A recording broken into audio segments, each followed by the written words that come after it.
Sabi ni Nikki, kahit kailan di kaya ni B ang gobyerno kasi hindi siya ang nagpapatakbo ng bansa. 2 tao lang nagko-control sa gobyerno. Si Lisa at Martin lang, wala nang iba. Kaya ganito ngayon ang takbo ng bansa natin. Eh buti sana kung nagpapatakbo sila, they're not even running it. They're just stealing. Ay naku. I-remind ko lang ang lahat ha, bago pa sumabog ang mga issues ng PhilHealth at itong budget at yung edukasyon and all that, winarningan na namin kayo in 2023. Sabi ko, if you're maglalaan kayo ng 800 billion na ayuda and some of them were coming from unprogrammed funds, it's going to have to come from somewhere. Hindi yan biglang, ay, ang dami nating nakolektang taxes, galagay natin sa ayuda. Hindi. Sinabi na natin, it will come at the expense of government services. O ito, ramdam na natin. Kitang-kita na natin and they want to continue with it. All of these we predicted in 2023 under the 2024 budget pa lang.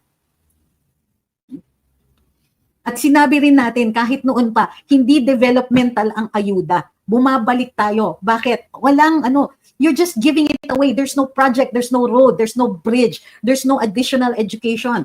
There's not even, the only thing we get out of it is the hard lesson na never again tayo bumoto ng mga ganitong klaseng tao na super close sa mga oligarko.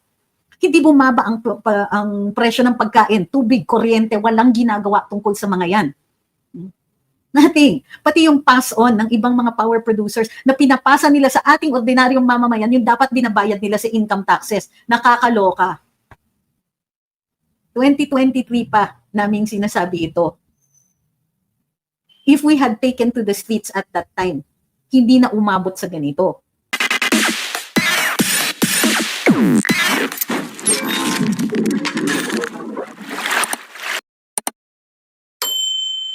Sabi ni Laiki, sabi ni Martin Luther King, ayuda is justice. But ano ang prinsipyo at doktrina o filosofiya ng justice sa ayuda?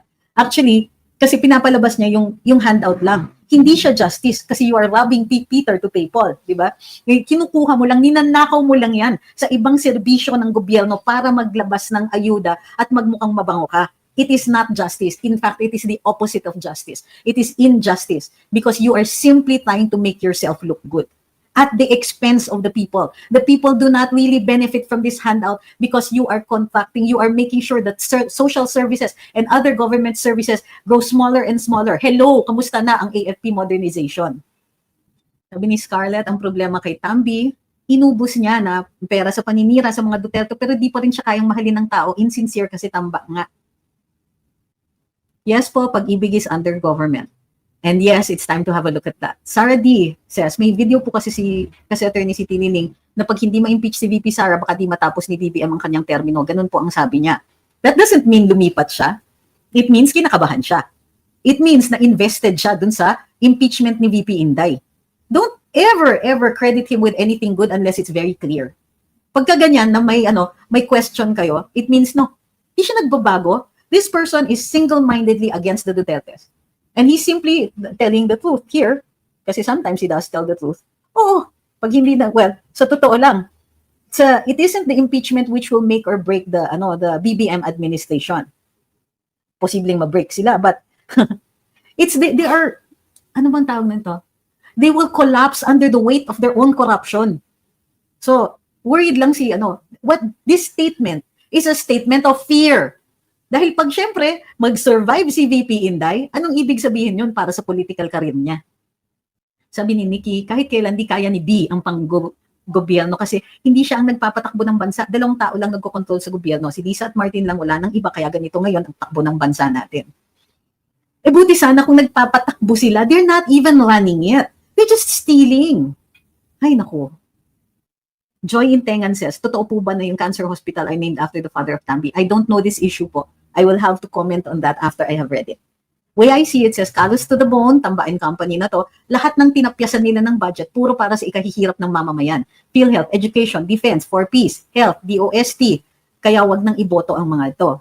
I-remind ko lang ang lahat ha, bago pa sumabog ang mga issues ng PhilHealth at itong budget at yung edukasyon and all that, winarningan na namin kayo in 2023. Sabi ko, if you're maglalaan kayo ng 800 billion na ayuda and some of them were coming from unprogrammed funds, it's going to have to come from somewhere. Hindi yan biglang, ay, ang dami nating nakolektang taxes, galagay natin sa ayuda. Hindi. Sinabi na natin, it will come at the expense of government services. O ito, ramdam na natin. Kitang-kita na natin and they want to continue with it. Okay, pupunta dito sa wall ko tapos sasabihin ninyo na na ay ganito ang ginawa, sabi ng iba. Sinabi na namin yan during the budget hearings in 2023. Hindi ako naniningil, but I just wanted, na parang, ang nangyayari dito, anong say mo sa ganito? Anong say mo sa ganyan? All of these we predicted in 2023, under the 2024 budget pa lang. At sinabi rin natin, kahit noon pa, hindi developmental ang ayuda. Bumabalik tayo. Bakit? Walang you're just giving it away. There's no project, there's no road, there's no bridge, there's no additional education. There's not even, the only thing we get out of it is the hard lesson na never again tayo bumoto ng mga ganitong klaseng tao na super close sa mga oligarko. Hindi bumaba ang presyo ng pagkain, tubig, kuryente, walang ginagawa tungkol sa mga yan. Nothing. Pati yung pass-on ng ibang mga power producers na pinapasa nila sa ating ordinaryong mamamayan, yung dapat binabayad nila sa income taxes. Nakakaloka. 2023 pa naming sinasabi ito. If we had taken to the streets at that time, hindi na umabot sa ganito. So understand this. Every day that passes, where they keep making policies that will impoverish the nation, anong kahihinatnan nito? If nothing happens, if we don't demand from our government, ganito ang mangyayari. Mababangkarote tayo. Tataas ng tataas ang crime rate. Aabot sa punto na yan na where people will be so desperate that that it's going to be bad. Okay? Ayokong gamitin yung tunay na term kasi baka maano tayo. But it's going to be so bad, they will declare martial law. Gets nyo na kung saan to papunta? Again, tama si former President Duterte.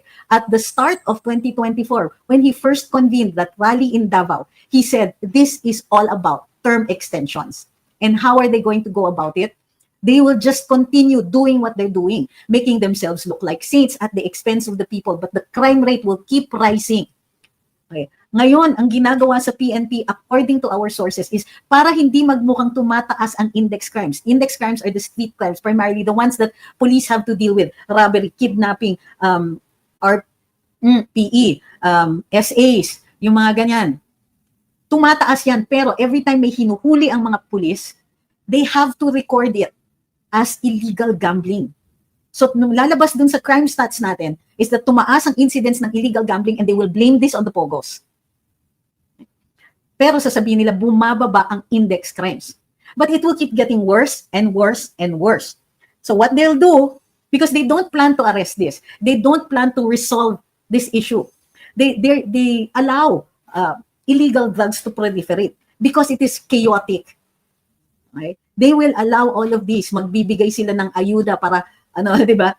Para to impoverish us further. Hindi po nakikita ng mga hihirap yan. Na kapag binibigyan sila ng handout, tayo po lahat collectively ang ang humihina. Tayo po collectively ang nagiging poor, naghihirap kasi walang development. Hindi gumaganda ang sitwasyon para makapagnegosyo tayo. Hindi nag-i-increase ang social services. Lalo tayong maghihirap at pag naghirap, mas kontrolado ng gobyerno. Pera lang ang iwawagayway. And this will be conditions ripe also. Pagka tumaas ang index crimes, it will be conditions ripe for the declaration of martial law with the intent to lengthen their term. Tingin nyo ba papayag sila bumaba at the end of 2028? Sa tingin niyo gagawin nila yan? Nakatikim na sila ng power, nakatikim na sila ng ganyang kalaking pera. Pinanggagalingan yung pera na yan, nagaling yan sa atin. Do you honestly think that any of them would willingly step down? Nakahanda tayo na mag-file ng mga kaso sa kanila? Think about it. Bakit sila pumapayag na na ganito lang, ayuda ng ayuda, depleting PhilHealth, depleting education, depleting AFP modernization? Hindi sila interested in defending us against foreign powers. They're only interested in local, to stay in power.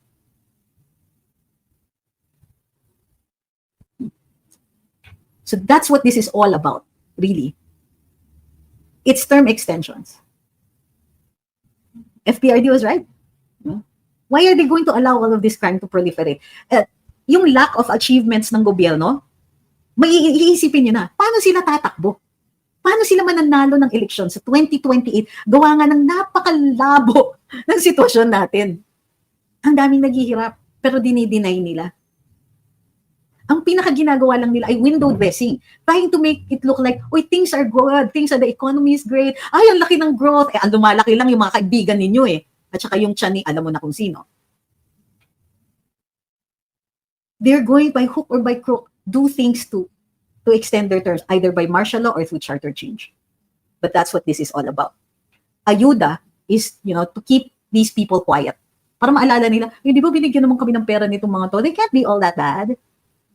Sabi ni Ned, ano ang dapat nating gawin para di sila magtagumpay? Hindi nyo ba nakikita yung mga maliliit na tagumpay natin? Hindi nyo ba nakikita yung mga yan? It means we're doing the right thing. We have to expose them. Tell this to the people. Nobody's going to do this for us. The mainstream media, they're not gonna do that. Takot lang nila mo tanggalan ng prangkisa. So, takot lang nila, di ba? The entire existence rests in the hands of the congressmen. So we do this on our own. O ayan, nakikita natin, itong si Edgar, sabi niya magluto ka na para hindi ka magutom. Kasi para sa kanila nakakatawa ang gutom. Diyan mo makikita how they don't care for us. Tinuruan nila sarili nilang mga followers to make fun of hunger. To make it something nakahihiyan. Nakakahiya nga ang gutom. Sa panahon ngayon, magugutom ang tao, sa dami ng resources, sa laki ng dinidispense nila as ayuda, kung ibili ng mga grain silos yan para makapag-imbak ang mga farmers natin. Para if there was a way, di ba? Para hindi gamit yung pera na yan, para tulungan yung mga farmers to directly access their market and cut out the middlemen. Mas mura yung produce, kumikita sila.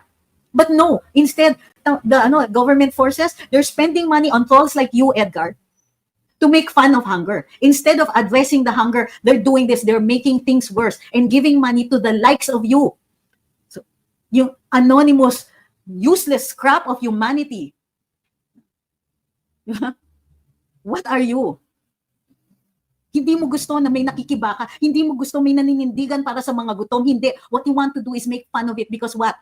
Yung mga amo mo, they want to stay there forever where hunger is going to be a reality even for the likes of you if they stay. Taga mo sa bato yan, Edgar. Sinasabi ko sa'yo. Pagtawanan mo man ang gutom. Ano? So, gutom lang yan, sabi ni Edgar. Kung ako, yung katulad ko ang gutom, imagine mo kung anong nararanasan ng mga nasa bingit ng kahirapan. Ikaw, Edgar, nasabi ko sa'yo, sana wag kang tamaan ng lintik. Sana wag kang tamaan ng sama ng kapalaran at maranasan mo yung nangyayari sa mga ordinaryong mamamayan. Siguro nakakobra ka, baka may Christmas bonus ka na, Edgar, kaya kailangan anonymous ka. Sa totoo lang, Edgar, ikaw yung nakakahiya. Pruweba ng kahihiyan mo na wala kang pangalan, Edgar lang tapos wala kang picture, at bagong-bago yung pagkagawa mo ng iyong account. Inaamin mo sa amin na nakakahiya yung ginagawa mo, pinagtatawanan mong gutom. Kahit pagtawanan mo yung gutom ng iisang tao, gutom pa rin yan. That's still injustice. So nakakaawa ka na rin. Pinagbenta mo yung iyang kahihiyan.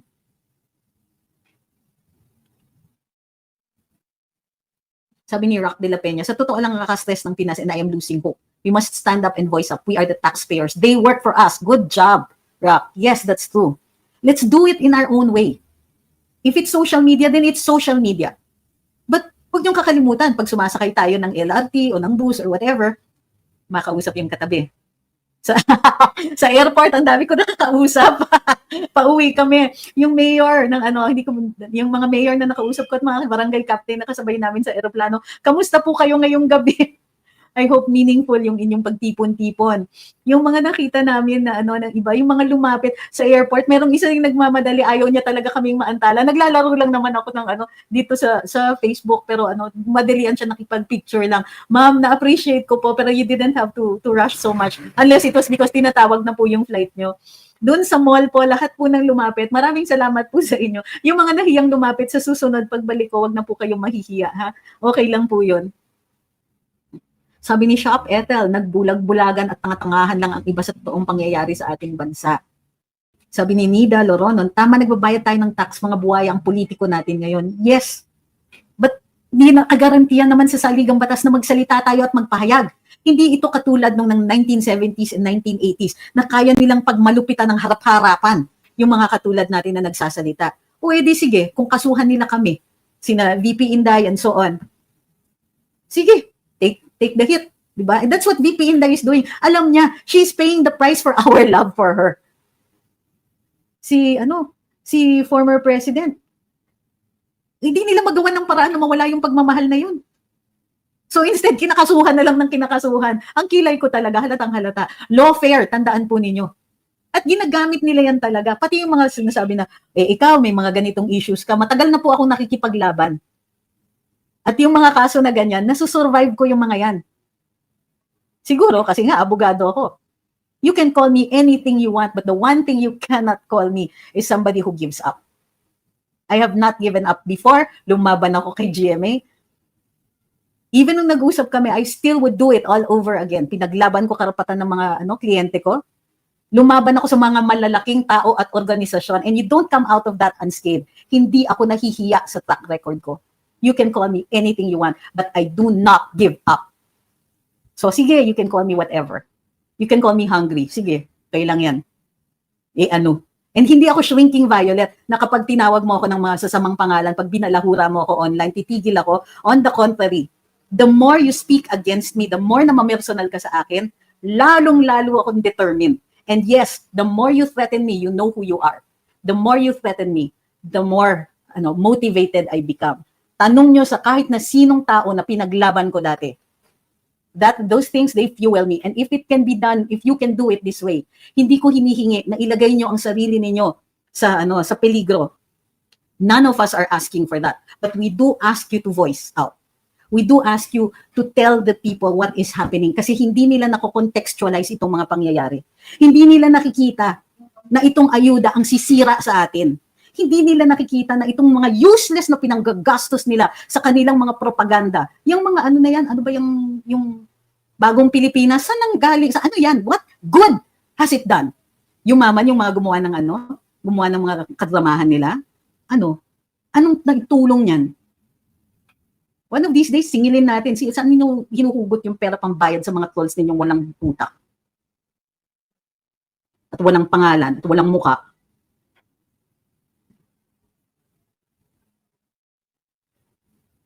Sabi ni Alex, normally hindi ako magbabasa ng all caps, so consideration lang. Pero sabi ni Alex kasi importante ito These trolls are paid by stolen money. They'll have their karma too in the future. Kumakain sila ng pera na galing sa nakaw. Correct. Alam niyo, sa totoo lang, mababa naman ang standards natin ng serbisyo. Ang ordinaryong Pilipino, natitiis natin yung mga petty na yung mga little things. Halimbawa, Duterte administration, di rin naman natin masasabi na zero yung corruption ng panahon na yon. Pero ramdam naman natin yung pagbaba ng crime rate. Ramdam naman natin yung bilis ng response sa disaster relief. Diba? Nagdi-demand lang naman tayo, huwag niyong kakalimutan yung serbisyo. Pero itong mga to, walang serbisyo, kakaloka. So dun dati, kailangan lang talagang tutukan. And you cannot solve corruption overnight. You can't even solve it in a single admin. Pero you can see when people are making an effort.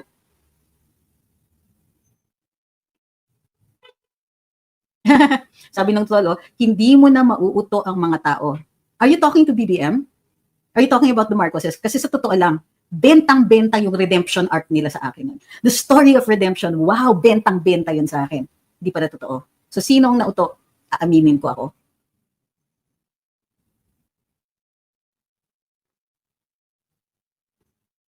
Sabi ni Jess Jean, trabaho ang solusyon, hindi ayuda. Correct. Kailangan asikasuhin ang ekonomiya para dumami ang trabaho. Ang totoo niyan, the Philippines rarely makes anything anymore. Kukunti na lang. At halos lahat ng minamanufacture natin, ang nagkocontrol ay mga oligarko o kaya foreigner. Di ba? It's not even for us. We have to make things, conditions, so that we can do business. At sana hindi lang puro trading at real estate. Kasi sa totoo lang, kung yun lang, nakakasama pa yan sa atin eh. Kasi kung trading lang ang mga negosyo dito sa Pilipinas, paano yan? I'm not saying it's bad. Pero usually they will if we don't make the goods or the products ourselves, i-importin natin yan. And tingnan niyo yung deficit, bumagsak, lumaki na naman ang trade deficit natin. Ang explanation ng Bangko Sentral, hindi kasi maraming mga bagong infrastructure kaya tumaas yung demand for steel. Where? Asa na? Wala tayong nakikita ni bakas ng infrastructure project na yan. Matagal na pong naumpisahan ng yung mga proyekto na yan. Sabi ni Leng Rex, di po ba may tungkulin ng media to inform the public about truth? Are they immune kahit magsinungaling in public? May mali kasi ang ating kongreso. Hindi nila dinidemand yan, wala yan sa prangkisa. Okay? Nire-require ang serbisyo, public service. Okay? Noon, kasi ginaya natin ng buong-buo yung sa US eh. Before, nung bago pa lang ang teknolohiya ng TV at nagbibigay ng prangkisa ang US Congress, hindi nila naisama. They allowed commercialization. They can sell ads. Pero nireserba nila yung 1 hour na serbisyo, yun ang naging evening news. Okay? Yan ang serbisyo nila to inform the public. Now, hindi sila nag-demand na bawal ang advertising doon sa sa news. Dahil ginawang may advertising yan, yung news, pati dito sa Pilipinas, ay naging infotainment, entertainment. Tingnan niyo yung mga news magazine formats. Okay? Ang hinahabol nila para mas malaki ang kita nila sa advertising is mamimili sila ng mga storya na sa tingin nila ay maraming tatangkilik. So it is all about the ratings. So imbis na maging malakas ang loob nila na hindi magpo-pull out ang advertiser sa news program nila, they only show advertiser-friendly news or very limited yung mga non-advertiser-friendly na news. So the entire system, it has to be rethought. Yes, kailangan nakaprangkisa pa rin sila. Pero dapat kasama dyan. Hindi ka pwedeng mag-advertise sa news programs ninyo. And, we have to find a way to make things fairer. Wala tayong sinasabi na dapat kinokontrol nga natin kung anong nilalabas ng news. We must make things favorable so that they can tell the truth and pay for their lies. Diba? Ma'am Tess says, I believe the PH is not hopeless. Mas malakas at mas maingay ang puwersa ng mga Pilipino basta lahat mag-isip at mag-voice out. Kaya natin. Totoo yan. We have to just make sure we don't stop. So, ano yan? It means na kahit ngayong holiday season, and we go back to the start, the theme of this live is this. Holiday season ngayon. Minsan, hindi tayo makareport ng mga updates. Gawa na nga, nag-observe tayo ng mga tradisyon. But it doesn't mean we have to stop. Panahon ngayon na pwede tayong mag-rest, recover, go with family and friends. Pero while we're with family and friends, pwede natin i-explain dun sa edad natin mga kaibigan. Ganito kasi yon. Ganito ang price that we will have to pay for ayuda. This is the price that we will have to pay sa pamumulitika ng administrasyong ito. Pamumulitikang wala talagang kasamang serbisyo. Never rin discount. Yung mga nagsasabi na wala ba tayong gagawin, yung pagsasalita at pagpapahayag ay isang ginagawa. Okay? We are doing something. We are informing people and we have to keep informing and inform more and more people. Sa totoo lang, huwag po kayong mawalan ng loob. At huwag po kayong makikinig dun sa mga kalaban natin na nagsasabi, konti lang kayo sa EDSA. Puro kayo dak-dak. Excuse me. Wala naman tayong galaw. I mean, physically, nung umangal tayo sa tingog, pero ayan, umatras sila. I'm not saying total victory to at hindi gagawa ng ibang hakbang ang tingog. But the fact is that they acknowledged yung lakas ng inis natin. Kahit ngayon, ina-acknowledge nila yung mga budgeting issues. Kaya sinasabi ni BBM, ay hindi ko muna pipirmahan, ay gagawa tayo ng paraan. Except of course that when he does his own PR, he's really, really bad at it. What can you do? It's not very well supported. But even his own people. Sabi ni SG Chris, may ginagawa naman ng gobyerno. Oo, namimigay ng ayuda, which is ruinous to us in the end. Ang galing. Sabi ni SG Chris, may ginagawa naman ng gobyerno. Siraan ng mga Duterte. Ano ka? Ako iniisip ko yung ayuda, yun paling naisip mo. Sabi ni Bernie Rivera, gusto ko yan, kailangan suriin ang loob sa bawat kaganapan sa bansa, panatiliing buo ang loob. Alam niyo ba yung konsepto ng loob ay very Filipino? Lakas ng loob. Utang na loob. This is our core. Ito yung essence natin. Parang kaluluwa yan. Kalooban natin. Maganda ang kalooban. Nagmamagandang loob. Hindi niyo ba napansin? This is a Filipino trait. Nakita yan ni Professor Felipe de Leon Jr. At sinasabi niya na dapat i-explore natin yung paggamit nito sa ating komunikasyon. Importante ang kalooban. So, it's not good to fight the culture. What we need to do is understand it. Akala nila nagmamagandang loob ang gobyerno when sa totoo niyan, nakakasama ng loob. So what can we do? First, recognize that speaking out is doing something and it is already reaping benefits. Alam niyo kung bakit? Alam nila na mayorya tayo. Alam nila na mahal si VP Inday at kahit ang tagal-tagal ng continuing saga ng Quadcom na yan, ng telenovela ng Quadcom, hindi nila natinag ang mga nagmamahal kay VP Inday at kay FPRD. Hindi nila kinaya. They have to impeach her because hindi mawawala yung mga kinatatakutan ni Trillanes na mga diehard supporters. Alam nyo ba na yung buong yung buong operation niya tungkol dun sa supposed bank accounts ng mga Duterte, sabi niya, ang purpose niyan is mawala ng loob yung mga diehard supporters. Kaloka tayo ang targets niyan. Remember this, we are the targets. Pag sinasaktan nila si VP Inday, it's para tayo yung saktan, para mawalan tayo ng loob sa kanila, para tayo, para tumigil tayo.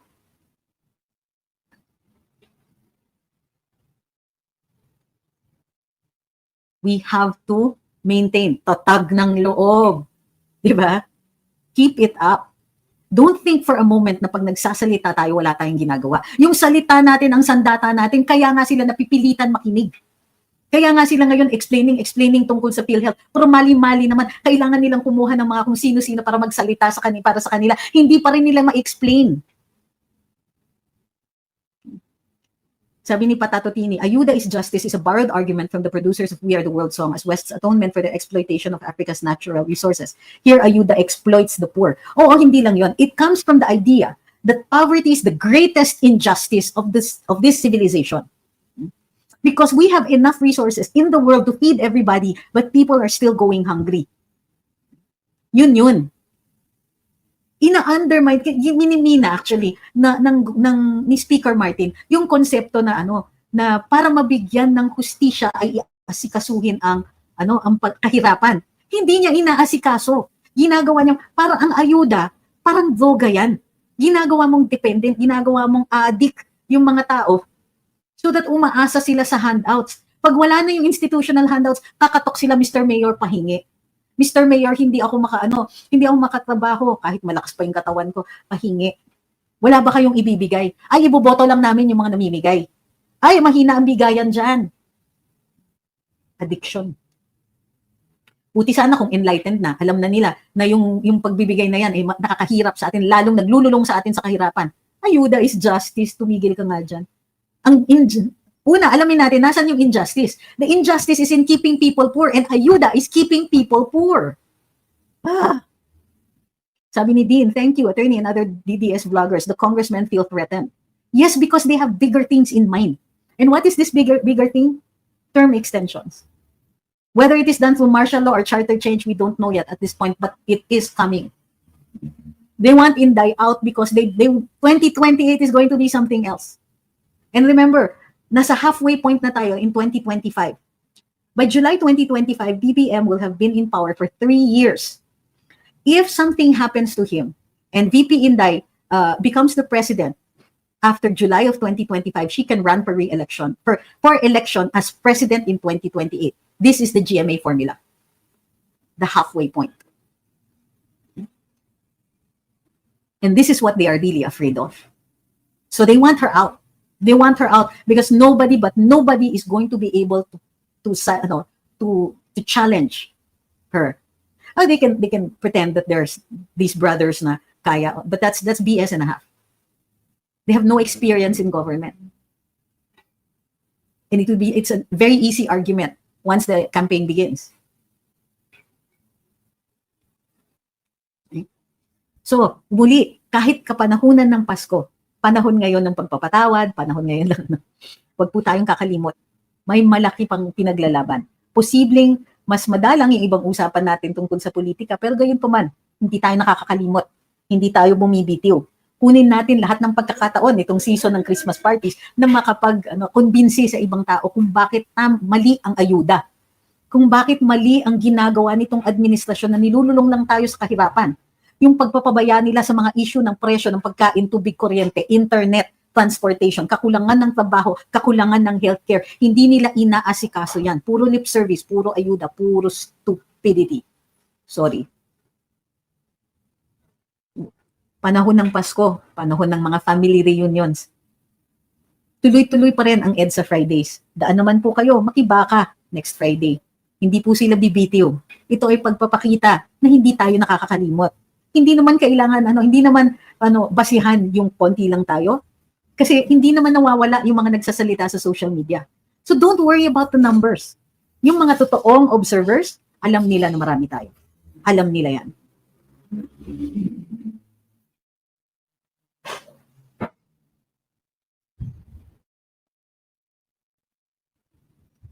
Paano pag mapaaga ang pag-president ni VP ma'am na wala pang 3 years, di na siya makakatakbo sa 2028? Yes po. Yan ay kung may maintain natin ang 1987 Constitution. Kasi nakasulat po yan sa ating saligang batas. Okay? Fred Flores says, stay vigilant. Kasi yung mga power hungry na yan, overtime na sila to make sure VPISD is removed by next year. Yes! At dahil diniscuss na rin natin yung crimes against humanity dito, alam natin ang tunay na pakay ng ating mga kongresista dun sa kanilang mga nire-recommend for prosecution. Pero tumataginting ang katahimikan nila na bakit ni isang opisyalis ng PhilHealth walang recommended for prosecution. Walang recommended for investigation. Walang recommended for administrative action. Ang hinahabol nila yung mga mahal ng tao. Palibasa, hindi sila marunong kung paano mapapamahal ang mga tao sa kanila. Wala silang konsepto ng tunay na serbisyo, puro politika lang yung kanilang ginagawa. Ayuda? Kumonti na tuloy yung mga serbisyo. Buti na lang siniswerte pa tayo kahit paano na hindi ganun kadami yung mga disasters ngayon, yung mga bagyo. Awa ng Diyos po yun. Pero ang totoo niyan, wala na tayong kapasidad for this year para para sa rescue and relief efforts. Mababang karote ang gobyerno din ngayon. And that might be another reason for them to declare martial law. Sila yung gagawa ng kasiraan at sila rin ay gagamitin nila yung paraan para mag-term extension. Paganyo yan sa bato. Panahon ng Pasko. Pwede tayong mag-forgive. Pero huwag tayong kakalimot. Panahon ng Pasko din. Tandaan po natin kung ano ang tunay na hustisya. Kailangan iangat natin ang estado ng mahihirap, hindi yung lalong nilululong sila sa kahirapan. Pag ninanakawan natin ang gobyerno, nawawala ng serbisyo para sa kanila. Sabi ni Eden, ayaw ko mag-forgive, especially if they have not earned it. Oo. Well, they haven't. Yun yung purpose ng forgiveness, di ba? You forgive whether they earn it or not. But that doesn't mean we're going to forget. Nor does that mean that we are going to give them immunity. Hindi. I-let go lang natin once they're safely behind bars. Or removed from office.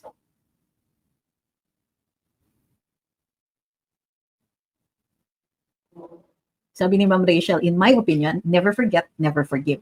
Kung sa bagay, si PP Inday is not forgiving. Ako, I forgive. But that doesn't mean I'm not going to put you in jail, di ba? I'm willing to forgive. I'm willing to forgive you once you're safely behind bars. That doesn't mean na papaikliin ko yung sentensya mo. Magserbisyo ka muna. Hindi ibig sabihin niya na na exempt ka sa penalty. Hindi Tingnan niyo yung mga na-amnesty, meron dyan mga halangang bituka Yung si Trillanes at saka si Mr. Alex Bongkayaw Brigid. Mga na-amnesty yung mga yan kaya naglalakad all over the place Sometimes kailangan natin talagang isipin yan. Sabi ni Sweet Lavender, yes, we can forgive, but the damage is done. We shouldn't forget. The damage is done. Huwag na tayong magpa-damage pa uli. And yes, we should remember this. We should remember that in order for us to do real charity work, in order for us to, if we really care about our fellow man, if we really care na pinapaigin natin ang estado ng ating mga mahihirap na mga kababayan, tanggalin natin yung mga tiwali. I-limit natin yung kapasidad ng mga oligarko. Huwag tayong magboboto ng mga tao na barka-barkada nila yung mga oligarko na yan. Sa totoo lang, we need a revolution of the heart.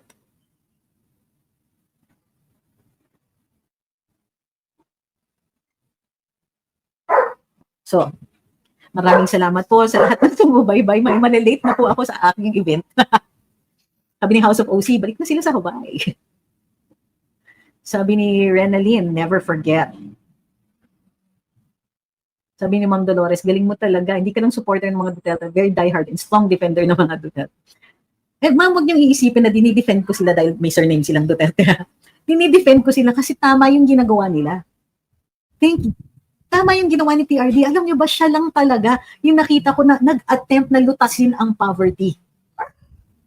Yung free tertiary education, yung 4Ps na maayos na palakad ng 4Ps, yung mga micro loans and medium scale loans, yung mga ganyan, para makapagpatayo ng mga negosyo.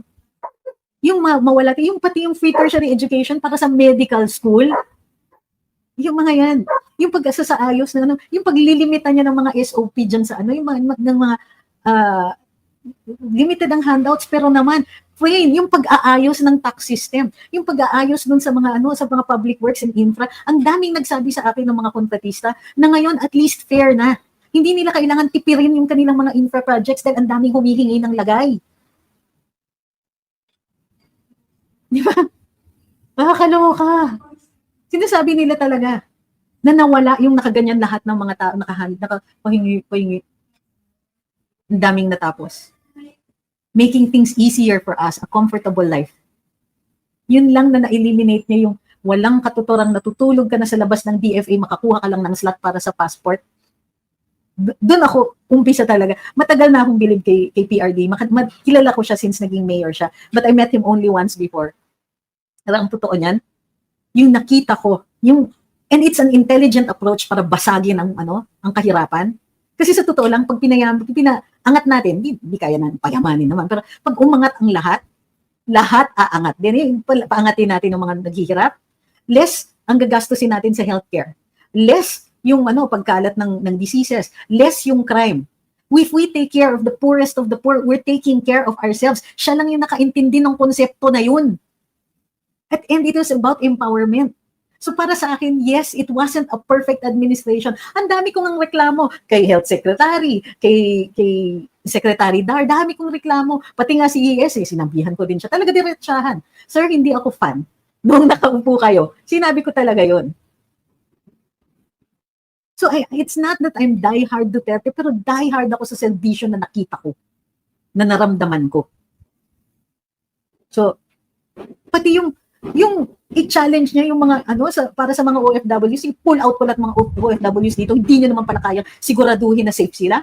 Yung masabi mo yan to the leader of a very rich nation and that they listen, for me that takes incredibly large cojones. So that is why, yes, pro Duterte ako, because he is the only one who has shown us this. Yung talagang, yung sinasabi niya, he walked the talk. Never in the history of Philippine governance has anybody actually walked the talk that way. Kaya kailangan nilang sabihin na kriminal, na ano ba yun? Drug lord. Yung mga ganyan.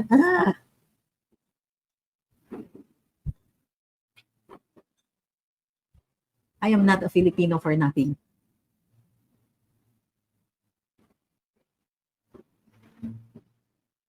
Kaya yung mga humihirit dyan, bayaran. Ina nyo, anong ibabayad niya? He's not in power, he didn't get rich. Anong babayad niya? Hindi nyo talaga mahirit yan sa akin, bayaran my ass. Maniwala ka na ang nagbabayad sa'yo, people who are out of power, people na kinikilatis yung budget ng sobra-sobra. Maniwala ka yung nagbabayad, yung mga tao with access to public funds. So that argument, it just fails altogether, falls on its face. Kaloka. Don't even, kumbaga. Sabi ni, and I think this is a good place to wind down. Sabi ni Chen, nakakamiss ang pagbabalik ng dignidad ng mga Pinoy, lalo ng mga OFWs. Yung may pride ka, naglalakad ka, yung sasakay ka ng taxi sa Singapore or in some other country na nag-Uber ka sa US. Oh, you're from the Philippines, Duterte. Sakay ka sa Singapore. Hey, can we borrow your president? Singapore. Sa Indonesia, ganun din. Oh, we love Duterte. Sorry. Sabi ni Luchi Marie, you're so right. Dami nilang iniisip kung paano pabagsakin ng mga Duterte. Hindi man kinakagat ng mga solid supporters. The more na inaasal si VP-ISD, the more na bumabangis ang loob niya. Halatang pikon na pikon ng administrasyon. Lahat ng social media comments are so against the administration. I belong to a small group of Filipino community here in the East Coast, but they are still solid BBM supporters. It really annoyed me. There's only 3 of us who really wanted to say something. Sige ma'am, pag andyan ako sa area ninyo, kita tayo. Chikahan tayo with the other Duterte supporters. Kasi ganyan tayo. You know what? Yan ang natutunan ko under the Duterte administration, that if we stand together, ang lakas natin. Walang umiral talaga sa atin. Sabi ni Way I See It, what befell Jericho walls were blaring, deafening horns played on foot around the kingdom by ordinary citizens of God. So we make more and louder noise to change this corrupt and abusive government. So, pasensya na dun sa nagsabing naiiyak sila. Hindi ko po pakay na paiyakin kayo. Pero pinapaalala ko lang sa inyo that we deserve better than this. We deserve so much more. But in order for us to keep deserving it, kasi we also get the kind of officials. We deserve the kind of officials that we vote for. So we have to stop. We have to stop na with this, And also, kailangan ipakita, hindi na kami masaya sa inyo. Hindi kami masaya sa administrasyon na ito. We're not happy with the fumbling. We're not happy with the clumsy efforts to destroy the Dutertes. We're not happy with the lack of social services. We're not happy with the rising crime rate. We're not happy that the oligarchs are getting fatter and richer and stronger, and that the poor are getting poorer, and our capacity to lift them out of their poverty diminishes with every day that ayuda persists. Panahon ng Pasko ngayon, no one will take care of us unless we take care of each other. Government will not do it. We will have to do this ourselves. And sa totoo lang, we are enough. We are enough for each other. Naalala nyo, may Duterte's Kitchen noon? We will take care of each other. Ito ang commitment ko sa ating mga sundalo. Hindi ko gusto nagpo-practice uli yung appearing in court, signing pleadings and all that. I prefer other kinds of legal work. But, babalik po ako sa pagdidepensa sa court-martial kung kailangan nyo ko. Ako na po, titindigan ko po kayo, the way tinindigan ko yung mga nag-oppose kay GMA nung kapanahunan niya. Pinanalo ko po lahat ng kliyente ko, maliban lang dun sa mga nag-apply ng amnesty. Pero yan po ang commitment ko sa AFP. Kung lumalaban kayo para sa bayan, titindigan ko po kayo. Ako po ang haharap sa inyong courts martial. I will stand with you. Yan po ang gagawin ko. Yan po ang commitment ko sa inyo. Yung kaya kong gagawin ko. Now, all of us, commit tayo ng even a little thing. Commit to reposting, halimbawa. Commit to posting once a day lang. Kahit yung mga tipong we deserve better lang na hashtag, mag-commit tayo. Let's commit to doing something. Something positive for the cause. Even if it is just posting na, ito ang kaya kong gagawin ko. Para dun sa mga prayer warriors natin, can you commit to continuous prayer every night at, let's say, 6 o'clock? Na imbis na nag-Angelus, or kasama sa Angelus, pero para dun sa hindi naman Kristiyano or anything, let's just join them. Kahit silent, kahit thoughts lang natin, can we commit to that? Hindi naman natin hinihingi na ang prayer warriors natin, lalo-lalo na yung mga super seniors natin, ay pupunta pa sa kalye. Pero yung everyday at 6 o'clock na may dasal tayo para sa ating bayan, para dito sa cause natin, hindi naman siguro masasayang yan. Para dun sa po sa walang sa mga agnostics and so on, ang hiling ko lang, at 6 o'clock everyday, spare a thought for the cause. Baka pwede rin kayong mag-post, pwede kayong mag-share, gawin lang po natin araw-araw. You can always rephrase yung words na ginagamit natin dito and post them again. It's okay. Diba? So, yun lang po ang hinihingi natin. But let us commit to doing something. And yes, speaking out is doing something. Yun po yung kinatatakot nila, di ba? So sabi ni Ma'am Marie, count me in. Reposting and prayers for our cause. So, Ma'am, naniniwala po kung ang lakas niyo magdasal. Naramdaman ko kayo. Sabi ni Ma'am Mary, thank you po. Hindi ako iyakin, literal, pero napaluha ko sinabi mo, tatayuan mo mga kasunduluhan ng maninindigan. You have my word on that.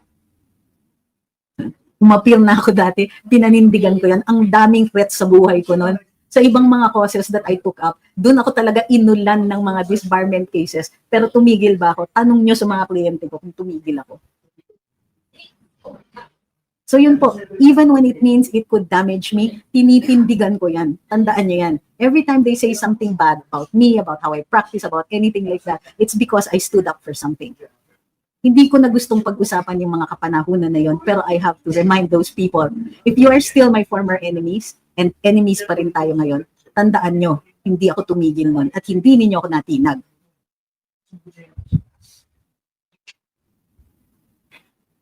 So maraming salamat. Social obligations are calling. Thank you very much po sa inyong pag tangkilik dito. Maraming salamat po sa inyong lahat. Maraming salamat sa inyong pakikibaka. Sa inyong mga dasal, nararamdaman po namin yan. Sa inyong mga sa mga tulong ninyo, sa mga yung mga pag you come up to me and you say hi and you know, even if it's with or without a selfie, mga ganyan. Pasalamat po. Pati dun sa mga lumalapit at nagpapaselfie, yung talagang on days that I look really bad. Salamat din po. Thank you very much po sa inyong lahat. Social obligations na po kailangan kong pumunta. Thank you very much and we'll see you all very, very soon.